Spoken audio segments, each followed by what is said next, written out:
bandeko bana mboka bana UK bana Grande-Bretagne ndenge na kotukolo bana bino libanda surprise monene awa na kati na UK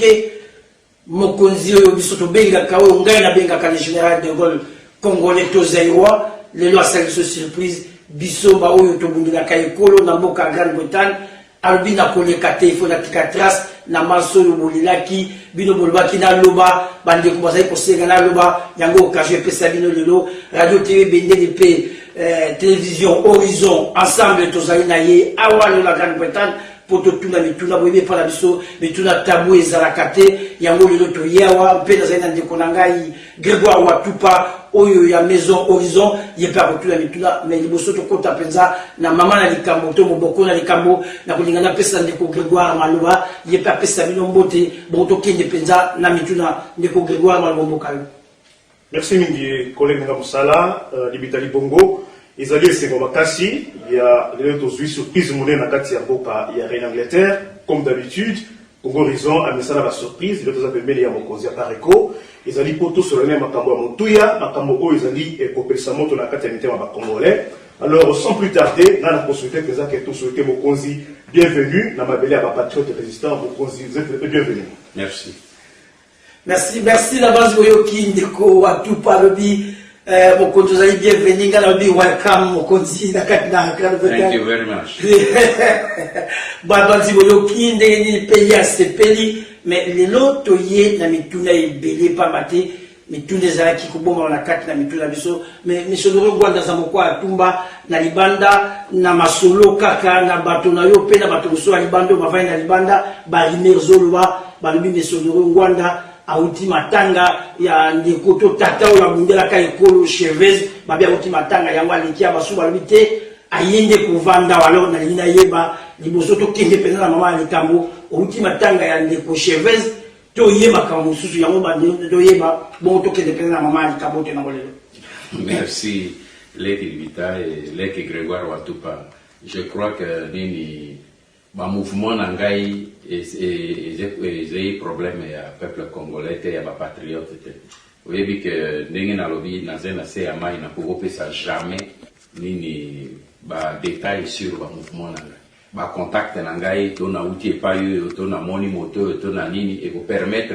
banguna e bazolanda ngai ba meka ko retrouver trace ko ba ba bia soki aleka kiawa ngai nazali na ngai na sala ki na domaine wana. Soko pesi motu trace ya nini na yo ya kokiko koto na ba mina yo bazena kote okuno moni lokwa ndenge babandi koluka ko instrumentaliser même bato ya ba organisme monene lokola Interpol pona koluka ko yeba epai nini nazoleka na bambongo bazo corrompre bango. Donc il faut na za prudent permettre ngai na koloba maso o bogotu na ngai o etali libération ya mboka mo etali ndenge ngana je ko move pe na je ko leka na se ya mai tonini na kopesa detail na motu nazalia wa contact avec nazao mo koloni na kolimwa okoyeba te loko nini na eko sala wana etali binote. Merci mingi. Merci Boyoki alobi ndenge azali na Grande-Bretagne na UK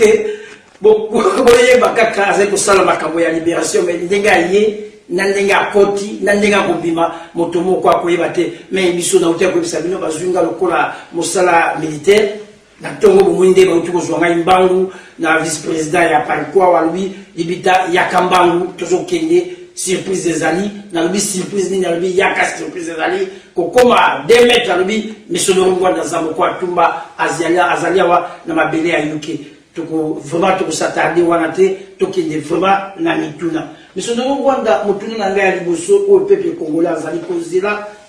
silence radio depuis makambo eleki mabango babambi likolo na yo kofinga o bafingi yo depuis makambo ya tete de Nice bimi balobi nyonso balobaki ba patriote congolais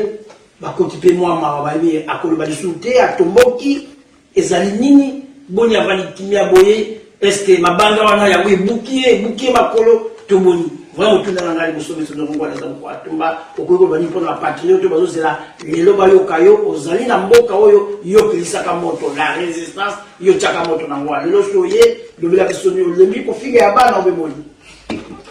Merci mingi Leki. Nakoki na yebisa bana mboka Congo ba patriote une chose retenir yango bien Grégoire na libita moto oyo ako décourager mbanda pour atika combat ya résistance et ya libération ya République démocratique du Congo motango abotami nante pe tango akobotama le temps akola Congo était déjà libéré pe makambo ici mais en tout cas moto ya ko bloquer ngai pe ya sala que nazala décourager abotami te oyebi pourquoi nazolo babotami te o permettre peut-être pona bande komingi baze kolanda oyebi République démocratique du Congo 80% ya ba congolais selon ba statistiques baze ba chrétiens donc pour permettre ngai na situer le problème na komi gêner te pona pour parler au niveau spirituel combat oyo tozali kobunda na République démocratique du Congo banda 2 siècles ezali le combat spirituel pe yo moto ozosala etumba wana soki omiti na niveau spirituel te alors okosilika pe okoabandone mais soki otali na kati ya Bible na Biblia batu nyonso oyo Nzambe abenga bango pe akonfie bango mission ata ya moke ata ya monene pona kosikola soit libota soit clan soit mboka bazwaka toujours attaque mafinga pe parfois même haine oya monene eutaka na entourage na bango kamata moto lokwa Joseph tango ayebisi bandeko na ye voilà mission nazomono vision za bapesinga bandeko na ye batu ennemi ya Joseph pour asala mosala ya ko sauver peuple ya Israël te ezaki banguna te ezaki bandeko na ye tata moko mama moko basali ti po bateka ye pe balobaki ni to boma ye po vision ya ye wana ya rêve wana emi réalisé te mais balongaki te Joseph a mis découragé te soko tali na nini na chapitre 50 ya Genèse na verset 30 Joseph a ekolobela bango ni tango bakanisaki ke babomi ye mais tango baye komono ya bikisi bango asikoli bango na kati ya nzala oyo balingai kokufa nango balobi nini papa koboma biso te komi venger likolo na biso te alobi non nga naza Nzambe te bino kanda na bino na zuwa na bino na mayele mabe na bino bosalaki mpo boboma ngai Nzambe abaloli yango mpo nabikisa bino soki okamati moto lokola David banani bazalaki benemi ya David mpo réaliser mission na Nzambe te tata na ye na bandeko na ye tango akendeki na front eleko Goliath azalaki po aze koluka konyonga bana ya Israel nani oyo boye aswanisaki David Eliab yaya na ye alobi yo moto ya zuwa yo moto ya nini ya lolendo plutôt longwa wakenda David ayaki moto ya lolendo te akendeki po aya ko servir moto yake ko pesa yo biloko ya kolia na front azaka na lolendo te moto ya lolendo abi na koki kozala serviteur na yo te mais omoni lokuta ya salaki mabeo ya nzoto na ya pakoli na David mais David atikaki te asali mosala pe asikoli bana ya Israël abomi Goliath asikoli bana ya Israël donc ngai na osoko kamati même biso toze ba chrétien mokonzi na biso abengi Jésus-Christ lui-même soko tayi na kati ya Bible mobimba balobi ke Jésus asali miracle na Judée mobimba sauf na Nazareth epai ya botamaki pourquoi po bandeko na yo epai yo ya botamaki bango bato batelemelaki zoba otomonaki ya mwana ya Joseph ya zalaki ya boye les gens aiment juger les gens selon leur passé bandeko na ya Nazareth bazaki ko juger sur son passé c'est pour cette raison que la Bible dit Jésus n'a été même pas capable de faire un miracle à Nazareth mais ça n'a pas empêché Christ à sa peut-être ba musu bazé ba chrétien te ba bia au komi pasteur na okamata exemple o ya mboka na biso moko il y a photo moko natiaka yango chaque fois na chambre na ngai za na hotel toni les akaliboso na ngai et photo ya Lumumba nani akamataki décision kwa boma Lumumba ba américain na ba belge mais kamata ba image nyonso ya arrestation ya Lumumba torture ya Lumumba na lobi image on azaka nango toujours ya Lumumba bati ye kraka derrière babendi motu na ye alati chemise pembe bazwi nini papier bazoleisa ye na monoko bato baze kotraite lumumba wana nyonso to eze banani baaméricain te babelge te bato bazwi décision eze mindele mais oyo eze koexécute bandeko ne moko bacongolais esalaki mosala wana bacongolais et moi j'ai vu donc soki yo otelemi mpo osala mosala mpo na mboka na yo zala conscient que même bandeko na yo ekozala bandeko na yo moko baburo na yo baennemi na yo ekozala bandeko na yo ngai nazo combattre congolais moko te nazali na ennemi na congolais moko te ennemi na ngai ezali barwandais baugandais baaméricain babelge baoyo boye nazoloba baeta te me baoyo boye balobi ya bamboka wana oyo bazali décide bapanza mboka na biso oyo bazali kookipe mboka na biso ezali kopie nini Bukavu kuna Kivu ezali kopie yango bandeko nanga bakongolais te mbongo ezo kobima kuna nyonso tu ezokende pa ya bapaya préoccupation nanga eze bapaya alors abandeko nanga ya bakongolais bafinga basala nini ekobouge ngai moke te pourquoi omemoni nazongi sur le plan spirituel mpona koconclure réponse na motuna na yo oyebi pourquoi Moïse akomaki na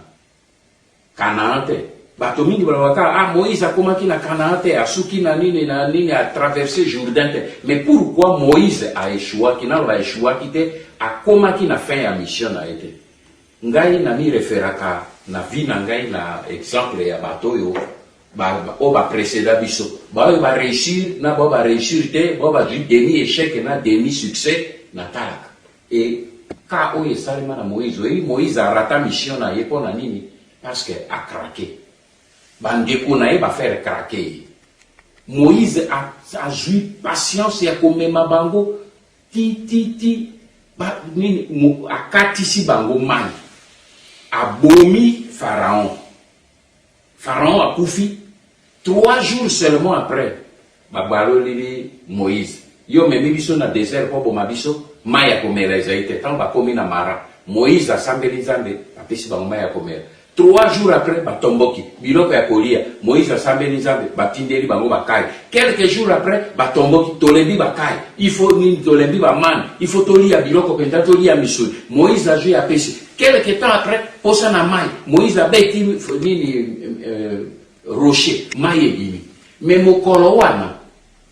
Moïse autaki kobungisa ndeko na ye Miriam yaya na ye pe alingaki ye mingi po yaya na ye wana moto akengeleke ekolo na ye na mai pour que bakroko balia ye te ti akomaki pe na mwana ya Pharaon donc Moïse azalaki attaché na ndeko na ye Miriam akufi Moïse auti kokunda Miriam azali kozonga batomboki Moïse biso waposa na mai yo ye na biso oboma biso Moïse abi non vous exagérez quand même bokoyoka ngai meme mawa te ke nauti kobungisa yaya na ngai ya mwasi nauti kokunda ye kanda esali Moïse nzambe alobi na bi Moïse kitisa motema va parler au rocher epesa bango mai Moïse na kati ya kanda abosani ke nzambe alobi parle au rocher abeti rocher nzambe abimisi mai mais alobi ne Moïse yaka abi je ne t'ai pas parlé de frapper le rocher nabi parle au rocher mais awa yo ki kanda ba faire craquer yo o boy koyoka makambo na lobaki mission na Yesu kia omoni kana ya kuna mais yo kokota te Moïse arakaki parce que ba ndeko na ye ba faire craquer congolais ko kakaki ngai te ngana ko ya motambo ya Moïse te ba faire craquer Moïse arake mission na ngai motako craquer te c'est pour ça que pona ngai devise na ngai pona ba baze ba chrétien soko ba ye ba kate devise na ngai zena kati ya Esaïe 30:15 c'est dans le calme et la confiance que sera votre force c'est que les nana tambo na ngwa liloba na nzambe lobera ngai lobi c'est dans le calme et la confiance Esaïe 30:15 c'est dans le calme et la confiance que sera votre force et pesanga yango un prophète américain moi si boko ya Denver apesanga yango api na France na Vichy ayebi ngate na yebi était na 82 ayebi singa lobi dans votre vie vous allez à connaître beaucoup d'attaques mais Dieu t'a dit ne pas de t'accrocher à cette parole dans le calme et la confiance, force n'est pas. Donc, pour Nangaï, Balek Nangaï, Batouba Finga Ngayo, Batouba Salanini, c'est dans le calme et la confiance. Confiance Nangaï, c'est dans le Seigneur. Donc, je ne peux pas me fâcher, je ne peux pas me décourager. Mission Oyonazen, pour la libération, en Bokanangaï, Moto et Akolembi Sangai, à Botamite. Merci, moto ako lembisaye, to ako kwesaye a Botamite, a biseke na imoko ezali ezali 30-15 de autikoloba, na bazi bandeko yo, ba chrétien, toujours ba chrétien, bozonga na kati na Biblia bota la 30-15, Lidobani epesa makikuna pona epesa kulutu na biso misonori ngwanda oyo ngana benga kala général d'école saïrois makasi pe makasi yango ezali na etilelo alobi bandeko banso bazali ko kanisa ke alembi to mafinga azali ta pesi d'accès ya Joseph tokozonga likolo kuna te mais misonori ngwanda za ko atumba le général d'école saïrois ndinga linga kana benga yo